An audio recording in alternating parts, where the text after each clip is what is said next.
Élise de Saint-Urbain. Élise, est-il vrai qu'il n'est pas nécessaire de procéder à une recherche testamentaire auprès du registre de la Chambre des notaires du Québec si on trouve un testament dans les papiers personnels du défunt? La réponse, c'est non. Parce que c'est pas parce que le testament holographe que vous avez trouvé veut dire que c'est le dernier. Puis là, on parle de recherche testamentaire à la Chambre des notaires, mais il faut le faire à deux endroits, à la Chambre des notaires et au Barreau du Québec. Et donc, je comprends qu'il y a peut-être quelqu'un qui est décédé dans votre famille, et si c'est le cas, je vous offre mes sympathies, Élise. Donc, la recherche, oui, elle est obligatoire pour ce fait-là. Donc, ça se peut que le défunt ait fait un testament qui est postérieur au testament holographe qu'il avait oublié de jeter. Hein? Ça arrive souvent. Quand les gens venaient à mon bureau, je leur disais, jetez-moi ça à la poubelle, là. C'est fini, là. Parce que ça crée de la confusion pour ceux qui restent. L'autre raison pour laquelle on fait les recherches testamentaires, ben oui, pour trouver un autre testament.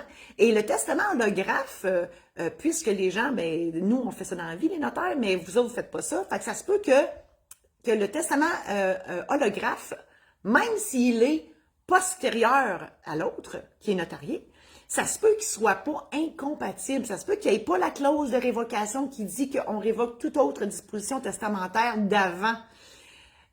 Donc, ça se peut qu'ils soient concomitants, ces deux testaments-là. S'il y a des clauses qui ne sont pas incompatibles, elles vont toutes s'appliquer.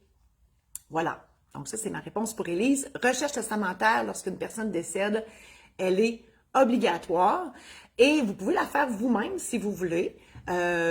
Sinon, ben, vous prenez un notaire. Je vous encourage fortement, Élise et tous ceux et celles qui nous regardent ce matin ou un autre tantôt, d'aller voir sur mon site internet. Je vous ai développé un outil qui s'appelle le guide, non, c'est pas ça, pas en tout, le programme en ligne, comment régler une succession dans le confort de votre foyer et à votre rythme. Je ne dis pas que le notaire n'est pas nécessaire, entre autres s'il y a un immeuble qui se transfère que par contrat notarié. Mais sinon, c'est un guide, donc c'est moi qui vous parle. Il y a une série de vidéos où je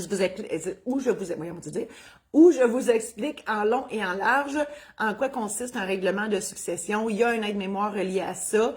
Et voilà. Donc, mon site internet, marie-josée-saint-laurent.com, toutes les informations sont là. D'habitude, c'est Martine qui fait ça, mais elle est à la chasse. Donc, et on la salue, Martine, là. Elle nous écoute peut-être pas. Elle est dans le bois quelque part, je grimpais dans un arbre en train de watcher la game. Je la salue pareil parce que je suis certaine qu'elle va nous regarder en différé. Alors, je vous invite encore à aller voir mon site internet marie-josée-saint-laurent.com où tous mes produits et services sont là pour vous aider.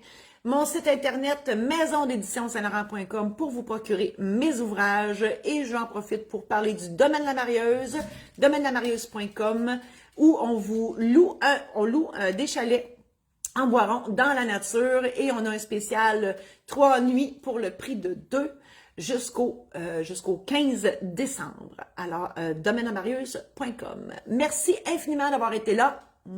À la semaine prochaine.